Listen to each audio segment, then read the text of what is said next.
మన ప్రభువును రక్షకుడైన యేసుక్రీస్తు పరిశుద్ధ నామమున దేవుని సంఘం ప్రియమైన బిడ్డలారా, మరి ఉదయకాల సమయం దేవుని వాక్యాన్ని ధ్యానించడానికి ముందుగా ప్రార్థన చేసుకుందాం. ప్రార్థన. కృపగల తండ్రి, దయగల యేసయ్య, నీ బంగారు పాదాలకు లేఖలేని వందనాలు, స్తుతులు, స్తోత్రములు.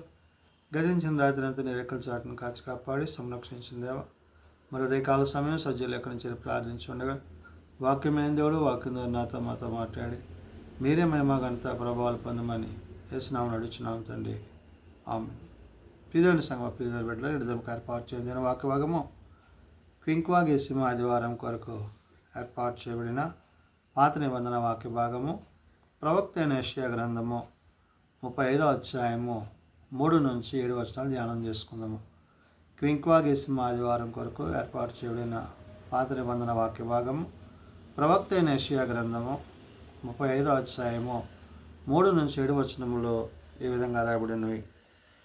సడలిన చేతులను బలపరచుడి, తొట్టిల్లు మోకాళ్ళను దృఢపరచుడి, తత్తరిల్లు హృదయముతో ఇట్లనుడి, భయపడక ధైర్యముగా ఉండడి. ప్రతిదండన చేయుటకై మీ దేవుడు వచ్చుచున్నాడు. ప్రతిదండనను దేవుడు చేయదగిన ప్రతీకారమును ఆయన చేయును. ఆయన వచ్చి తానే మిమ్మును రక్షించును. దేవుడైన యెహోవా ప్రవక్త అయిన యెషయాకు తెలియజేసిన మాటలు. రక్షకుడు వెంచేయుచున్నాడు. రక్షణ కార్యాన్ని మన కొరకు చేయడానికి తండ్రి అయిన దేవుడు తన కుమారుని లోకానికి పంపించబోతున్నాడు. అంటే పాపములో ఉన్న మానవుడు, మరణంలో ఉన్న మానవుడు నీతికి, న్యాయానికి, దేవుని యొక్క చిత్తానికి జీవము కలిగిన వానిగా ఉండాలని దేవుడు తలంచాడు. కాబట్టి పాపము ఏలుబడి చేస్తున్న మానవుని ఆ పాపం నుండి రక్షించడానికి దేవుడు తన కుమారుని పంపించబోతున్నాడు. ఆ విషయాన్ని దేవుడైన యెహోవా ప్రవక్త అయిన యెషయాకు చెప్పారు. అందుకని ఇక్కడ యెషయా పలుకుతున్న ద్వారా ఏమంటున్నాడు ఆయన, సడలిన చేతులను బలపరచుడి, తొట్టిలను మోకాళ్ళను దృఢపరచుడి అంటున్నాడు. దేవుడు బలపరచువాడు, దేవుడు దృఢపరచువాడు. అంటే మన బలహీనతలో నుండి మనలను బలపరిచేవాడు, మనకున్న ప్రతి విధమైన శోధన శ్రమ నుండి మనల్ని విడిపించేవాడు. ఎవరైతే యెహోవా యొక్క ఉద్దేశానుసారంగా, ఎవరైతే యెహోవా యొక్క ఆజ్ఞను అనుసరించి నడుచుకుంటారో వారు బలవంతులు కాబడతారు. అంటే బలము ధరింపచేయవాడు ఆయనే ఉన్నాడనే విషయాన్ని యెషయా ద్వారా దేవుడు చెప్తున్నాడు. అందుకని ఇక్కడ సడలిన చేతులను బలపరచుడు అంటున్నాడు, తొట్టిల్లిన మోకాళ్ళను దృఢపరచమంటున్నాడు. నీ యొక్క ప్రతి విధమైన ప్రార్థన, నీవు యెహోవా సన్నిధిలో చేసే విజ్ఞాపన, నీ మోకాళ్ళ అనుభవము, దేవుడు నీకు ఇచ్చిన శక్తి, ఇవన్నీ కూడా దేవుడు తన పనిలో తన బిడ్డలైన వారికి కలుగు చేసేవిగా ఉన్నవి. కాబట్టి ఇక్కడ వాక్యం సెలవిస్తుంది, తొట్టిల్లిన మోకాళ్ళను దృఢపరచుడి, తత్తరిల్లు హృదయములను తో ఇట్లనుడి అంటున్నాడు. అంటే ఏ హృదయాలు, ఏ వ్యక్తులు, ఏ మనస్సులు మరి ఆయాసంగా, వేదనకరంగా, ఇబ్బందికరంగా ఉంటున్నాయో అటు హృదయాలన్నిటినీ కూడా ఆయన తన వాక్కు చేత, మాట చేత సరిచేయవాడు. రక్షకుని పంపిస్తున్నాడు కాబట్టి ఆ రక్షకుని ద్వారా సమస్తాన్ని సమృద్ధి చేసి వారి వారి యొక్క అవసరతలను ఆయన తీరుస్తాడు. కాబట్టి ఇక్కడ వాక్యము సెలవిస్తున్న మాట, తత్తరిల్లు హృదయములతో ఇట్లనుడి, భయపడక ధైర్యముగా ఉండుడి అంటున్నాడు. ధైర్యపరిచేవాడు ఆయన. అంటే మన బలహీనతల్లో నుంచి మనల్ని విడిపించి మనకి బలాన్ని ధరింపజేసి ఆత్మతో సత్యముతో మనం ఆయనను సేవించే స్థితికి ఆయన మనల్ని నడిపిస్తాడు. కాబట్టి ఆయన బలవంతుడైన దేవుడు, ఆయన బలాన్ని మనకిస్తున్నాడు. కాబట్టి బలహీనులమైన మనము ఆయన చేత బలవంతులము కాబడుతున్నామనే విషయాన్ని యెషయా ద్వారా చెప్తున్నాడు. అందుకనే భయపడక ధైర్యముగా ఉండుడి అంటున్నాడు. ప్రతిదండన చేయుటకై మీ దేవుడు వచ్చుచున్నాడు అంటున్నాడు. ఎవరైతే అక్రమం చేస్తున్నారో, అన్యాయం చేస్తున్నారో, పాపం చేస్తున్నారో వారందరికీ శిక్ష విధింపబడుతుంది. అంటే ఆయనే సమస్త కార్యాలలో, ఆయనే సమస్త విషయాల్లో మన పట్ల, మన యొక్క కార్యాల పట్ల ఒక ఉద్దేశాన్ని ఆయన కలిగి ఉన్నాడు. కాబట్టి మన నిమిత్తము ఆయన చేయబోయే కార్యాన్ని ఇక్కడ మనకి యెషయా ద్వారా దేవుడు గుర్తు చేశాడు. అందుకే అంటున్నాడు, ప్రతిదండన చేయుటకై మీ దేవుడు వచ్చుచున్నాడు, ప్రతిదండనను దేవుడు చేయదగిన ప్రతీకారమును ఆయన చేయునంటున్నాడు. ఏది చెయ్యాలో, ఏది చేయటం మేలో, ఏది మనకి మంచో అదే ఆయన మనకి చేస్తాడు. అంటే మేలుతో మనల్ని తృప్తిపరుస్తున్నాడు, మేలుతో మనల్ని బలపరుస్తున్నాడు, మేలుతో తన కృపయందు మనల్ని నింపుతున్నాడు. ఎందుకని? ఆయన మనల్ని ప్రేమించి, మనల్ని రక్షించి, మన యొక్క ప్రతి విధమైన అవసరతను ఆయన తీరుస్తున్నాడు. ఆయన స్వారూప్యములో, ఆయన పోలికలో మనం ఉన్నాము కాబట్టి ఆయన మన పట్ల చూపించే ఈ ఉన్నతమైన ప్రేమని ఇక్కడ పరిశుద్ధాత్మ దేవుడు యెషయా ద్వారా గుర్తు చేస్తున్నాడు.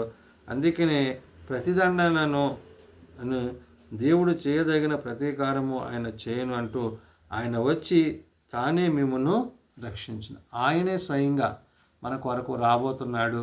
ఆయన వచ్చి మనకి రక్షణను ఇవ్వబోతున్నాడు. ఏ రక్షణ లేని వారైతే ఉన్నారో వారికి రక్షణ, విడుదల లేని వారికి విడుదల, విమోచన లేని వారికి విమోచన ఆయన అనుగ్రహిస్తాడు. కాబట్టి దేవుడు సెలవిస్తున్న మాట, గుడ్డివారి కన్నులు తెరవబడును, చెవిటివారి చెవులు విప్పబడును, కుంటివాని దుప్పివలే గంతులు వేయును, మోగవాని నాలుక పాడును, అరణ్యములో నీళ్లు ఉబుకును, అడవిలో కాలువలు పారును అంటాడు. అంటే నిర్జీవమై ఉన్నవన్నీ కూడా జీవము కలిగినవిగా చేయబడతాయి. అంటే ఆయన జీవము కలిగిన వాడే ఉన్నాడు.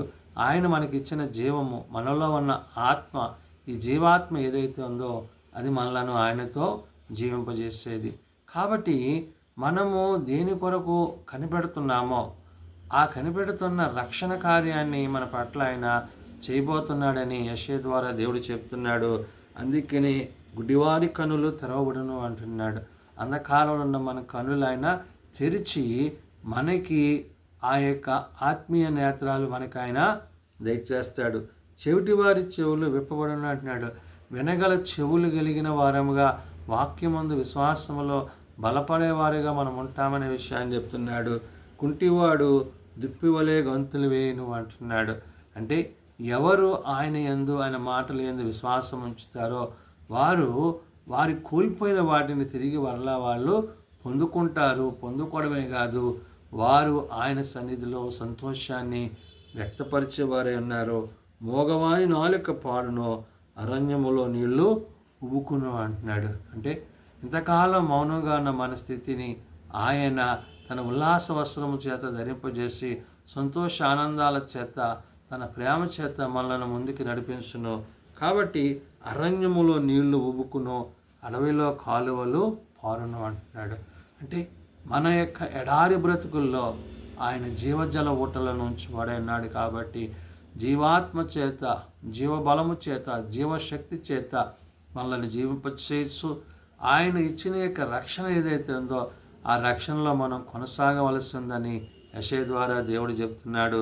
అందుకనే ఎండమావులు మడుగులగును, ఎండిన భూమిలో నీటి బొగ్గలు పుట్టును, నక్కలు పండుకొని వాటి ఉనికి పట్టులో జమ్మును, తొంగగడ్డియు మేతయు పుట్టును అంటున్నాడు. ఏది మనము కాదనుకున్నామో దానిని ఆయన తిరిగి మరలా జీవింపజేసేవాడు. అంటే మానవుని యొక్క స్థితిని, మానవుని యొక్క బ్రతుకుని, రక్షణ లేని మనకి రక్షణనివ్వడమే కాదు, ఆ రక్షణ సంకల్పంలో భాగంగా సమస్తాన్ని మనకైనా సమకూరుస్తున్నాడు.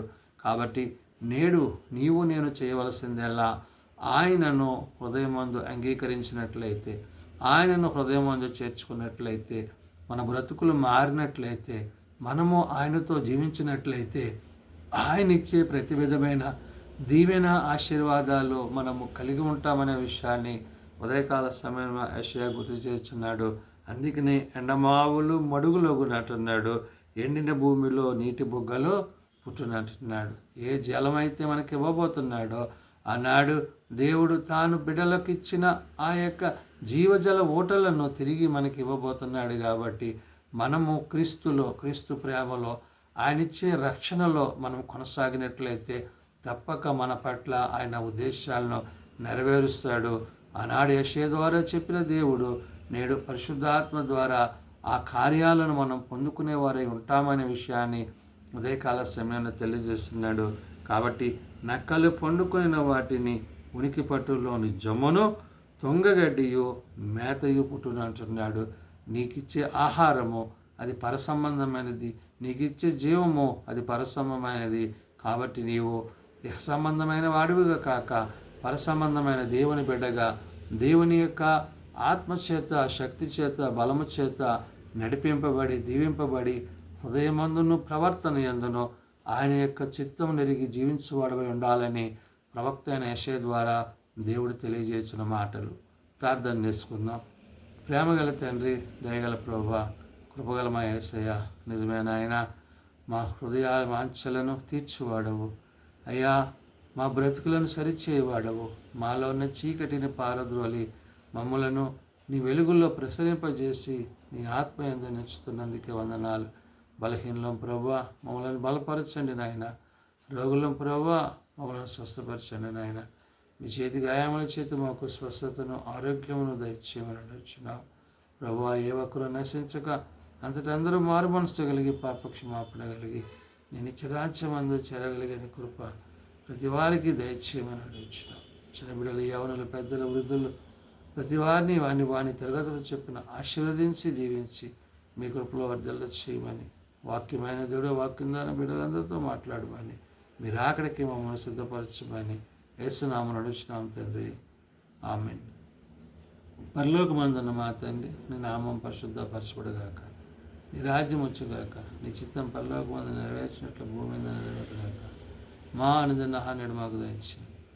మేడల అపరాధం చేసిన వారిని మేము క్షమించిన ప్రకారం అపరాధం క్షమించు. శోధనలతో ఏకాదశులను తప్పించి రాజ్యము, శక్తి, మహిమ నిరంతరము నీవే అన్నావు తండ్రి. ఆమేన్. మన పరమ తండ్రి దేవుని ప్రేమ, ప్రభు అయిన యేసుక్రీస్తు కృప, ఆదరణకర్త అయిన పరిశుద్ధాత్మ సహాయము సదా తోడేండి సంరక్షించునుగాక. ఆమేన్.